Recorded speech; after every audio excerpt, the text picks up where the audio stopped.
Hi, welcome in to Running Miles with Congenital Heart Disease.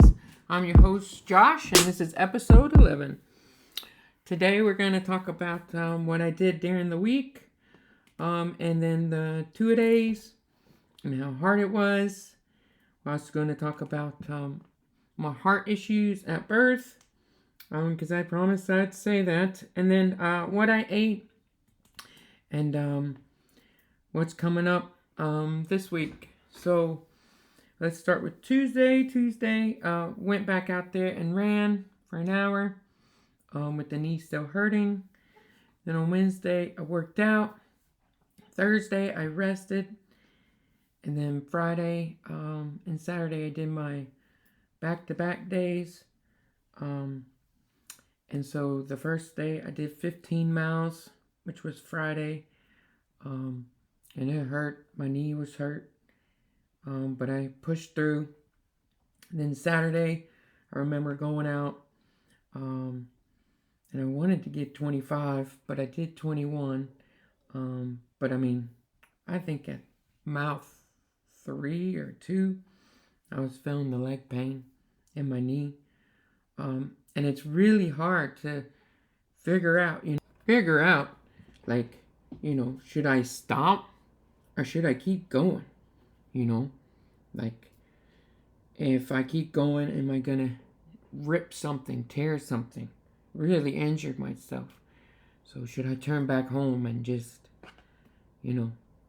rest, or should I push through and keep going and see what happens, right? So those are things that you're pressed with when you're on the run. And I mean, I can't make that call for you. I'm not a doctor. So, I mean, you got to just listen to your body or don't listen to your body. I mean, it's up to you. I mean, for me, my knee was killing me. And I was like, there's no way I'm going to do 21 miles on Saturday, right? I mean, I was in so much pain. It's hard to do the back-to-back days. And I understand why they say you could just do one. It's hard to do a long run and then another long run. So it's definitely really get you prepared for the ultra for sure, because it puts you in a lot of pain. And what I learned about that is that I decided to keep pushing. And if I rip something, tear something, so be it, man. I'm just going to keep going. So just kept going. And I was in a lot of pain, man. Lot of pain. And about 6 or maybe mile 7, about an hour and 30 minutes in, or hour and 15 minutes in, the pain starts to go away. And you're feeling good for like 3 miles, right? And then all of a sudden you get another pain somewhere else. And you get the pain in your toe, man. I couldn't get rid of this pain in my toe. So eventually I ended up tying my shoe a little tighter at the top end, right? Because I thought maybe, my foot's too down in my shoe.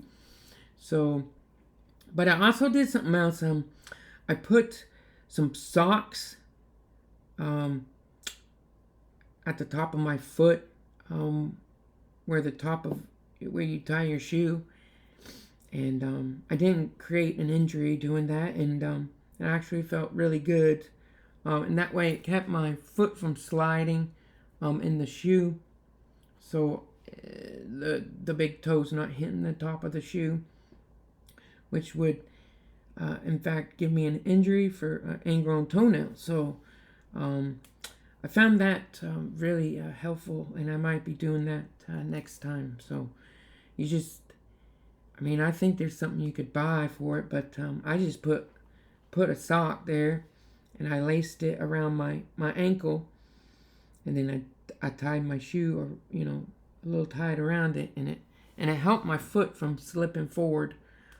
So hopefully that advice can help you, because sometimes I feel like when I'm really into the run, like maybe 15 miles in, I find my shoe, my foot slipping a little bit, and maybe have to retie my shoes or something, and that point I tie them too tight and then get an injury. So anyways, yeah, hopefully that can help you. But yeah, you keep pushing, you keep pushing. I was walking a little bit. That toe injury was hurting really bad, and I just kept pushing and pushing, and I found some of the miles, it was like maybe your knee goes numb or your foot goes numb, and it just like you don't feel the pain anymore, and you're just going and you feel good. So I was actually able to get home Saturday after the 21 miles without limping or anything, and I felt kind of good. I didn't even ice it that day. I just put that icy hot on, right? And yeah, but I completed it. It was 100% hard, wasn't easy, and I'll tell you, the thing is, I have 3 kids, and it is hard to get in these miles when you're a slow runner. Because Saturday took me like 6 hours, Friday took me 5 hours, right? So it's just like you got to find the time to do these runs. And if your family's just living their regular life, have their appointments, have their plans for the weekend, right? You just have to tough it up, suck it up, and just do it, right? Or you're not going to be able to complete it. So, you kind of know this going in. So you're losing out on sleep sometimes because you're running in the middle of the night, trying to get in the miles that you need so you can be ready for race day, right? So, definitely going to take a, break, if or when I complete this, for sure, because it's, I definitely don't like the cold weather, and it's cold out there. So definitely doing something that's challenging for me, at least. I mean, if you like the cold weather, then maybe it's not as challenging, but I'll tell you, I do not like the cold weather, 100%. I lived in Florida and I lived in Hawaii, and I'll tell you, those are some good days because, it's nice and warm, so definitely don't like the winter time. And some people do, some people don't. Okay, so moving on here. And I wanted to say I found out a great recipe for what I'm going to do. So I talked in the last episode about eating peanut butter, and I'll tell you that it gets gross, man. You're eating your 3rd peanut butter, and it's just like gross. I mean, I can't stomach it. And I remember after the marathon a week ago, my stomach was hurting. So I tried something different these long runs, and I did dry fruit banana, right? Because earlier, a couple of weeks ago, I tried to hold the banana in my hand, and that turned out to be wrong because the banana turned moldy and discolored all the way to black, and then it tasted like crap. I had to end up throwing it away. So I did the dry fruit banana. Then I did almonds, and I had a chocolate bar, dark chocolate, and man, I'd eat on the hour every hour, okay? And I read some article where you need 200 calories, every hour, blah, blah, blah. But, guys, do what's good for you. For me, I don't know how many calories I was getting. Probably not 200. I was probably getting 100 calories, if I was to estimate correctly. And it worked great for me. I had no stomach issues, and I had no, hunger issues or anything. And I noticed as soon as I ate that stuff, it helped my run for sure. Gave me the energy that I needed. So I just ate a handful of almonds and a bite of a dark chocolate bar with some almonds on top of that, and I think it has some dry fruit with it. And then I ate banana chips, dried banana, a few of them that would fit my hand, and I would just eat that every hour, and it worked great. So I think that's what I'm gonna do for the ultra, is just eat every hour, on the hour, that formula, almonds, peanuts, and then do the banana chips, and then I'll take a couple of those bars and just eat a small bite, every hour. And but you definitely want to take a toothbrush with you, because I feel like my teeth are gonna rot out. So definitely want to take a toothbrush with you after you eat that stuff. Maybe you could brush your teeth or something, because in the ultra you're gonna be running for 14 hours, right? So if you're as slow as me, so hope that helps. So let's see, and then so Sunday I rested, Monday I worked out with weights, and then today I did a 1 hour run. I felt my knee. I was gonna go on another 1 hour run tomorrow, but I think I'll just do another workout, rest that knee, and then rest, and then go on my 40 miler. Okay, because we got about less than 3 weeks before the ultra. So plan is to do 40 miler, and then next week to do 20 miler, and then I'll be ready for the ultra, I guess, if my knee will go. Something wrong with it on the side. I have no idea. It just always hurts when I run. So, but we'll keep icing it. But at least my feet are doing better. There, no complaints out of them. Just the knee now. So we'll see. And for some reason, my toe was really hurting down the long run on Saturday. But seemed fine today when I ran an hour. Had no issue with the toe. Just the knee. Knee was, I just felt it, Okay, so let's talk about congenital heart disease for me. So I was diagnosed with 2 diseases. First one was cortasia of the aorta. Basically, with this, it just talks about it's harder to pump the blood, and it moves the blood to the left of your heart, which is it just makes it harder for the blood to get through the heart. So I had that repaired when I was just born. And then another one I had was ventricular spectacle defect, VSD repair, because that's hard to say. I'm sure that's why they got it. VSD repair. Basically, that's a hole in the heart. And so those are basically it. Very young when I had these surgeries, but now I just deal with a oversized heart and a valve leak. So I get seen maybe once a year. I'm sure every doctor has their own opinion about what you should do with your health, and that's up to you guys. If you are listening to this and you do have congenital heart disease, it's your call. It's not mine. I can just tell you from my own experience. I just believe that if you're exercising, eating healthy, it strengthens your heart. To be exercising, to get it to work, makes it stronger. That's what I think. It's definitely a strange concept to think about.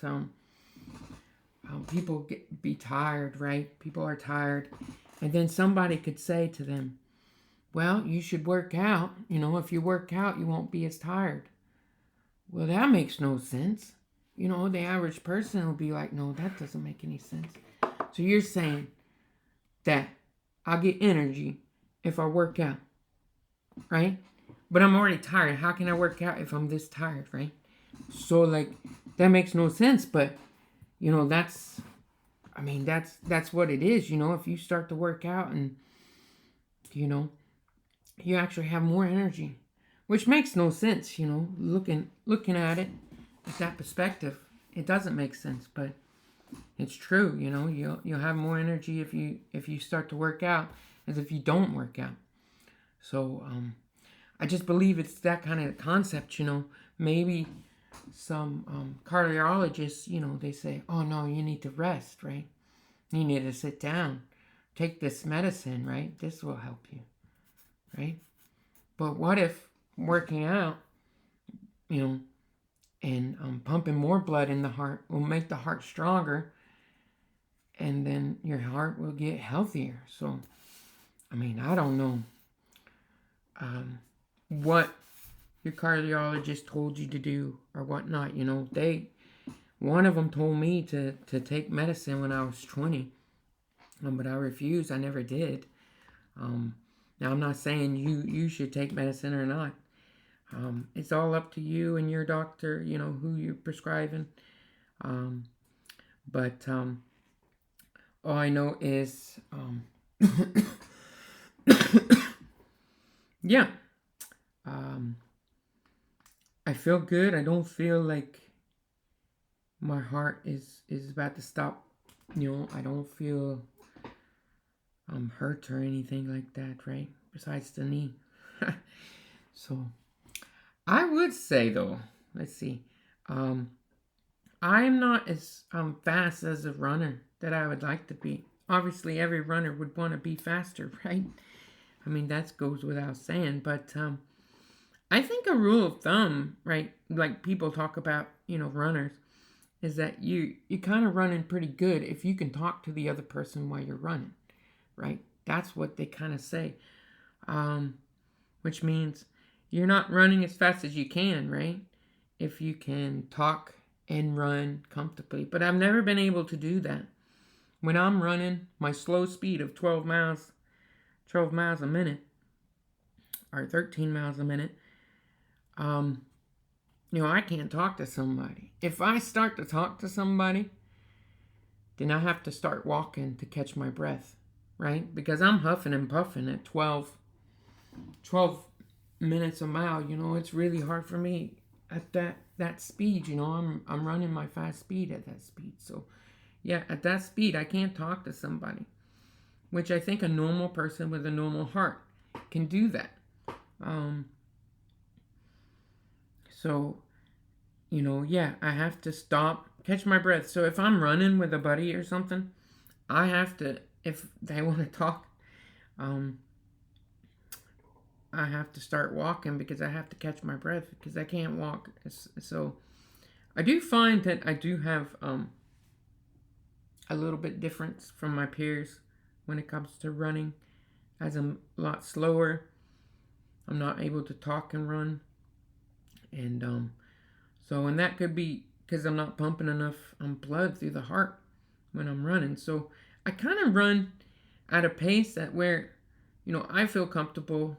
If I do start to speed it up because I'm feeling really good, at some point I do get really tired and I have to just walk and then start running again. So in that aspect, I never really push myself to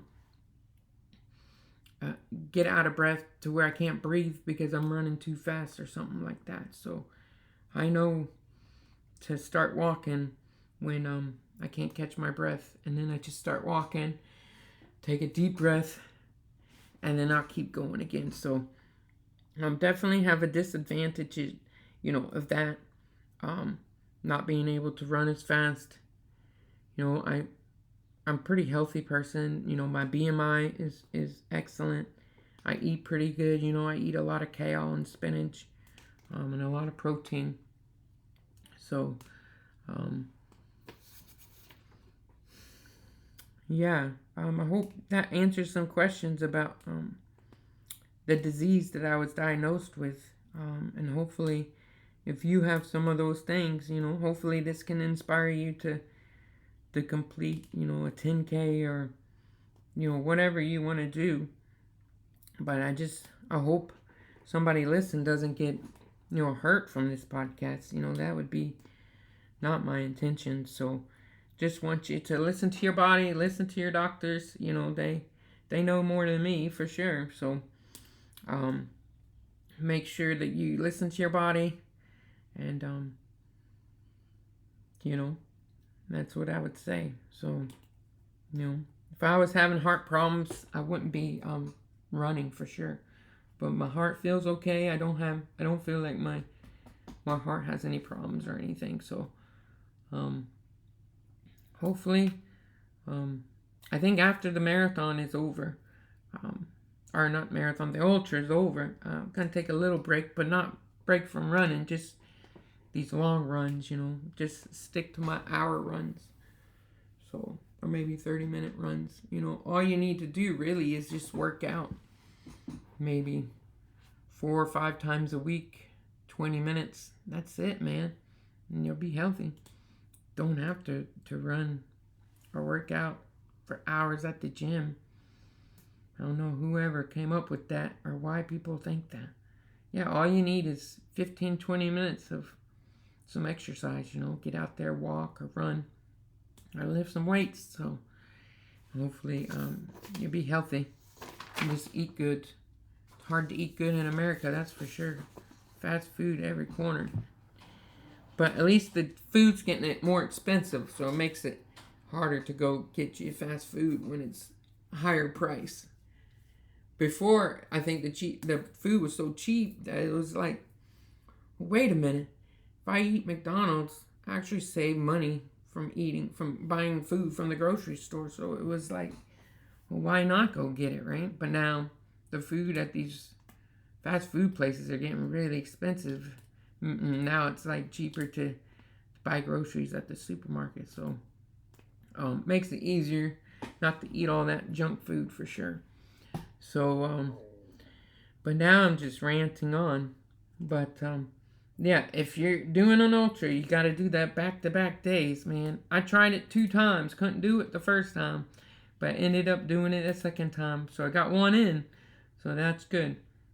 Next week, I'll talk about my 40 miler. I'll be running all night for that one. It looks to be about an 8-hour run, so it's going to be a long one.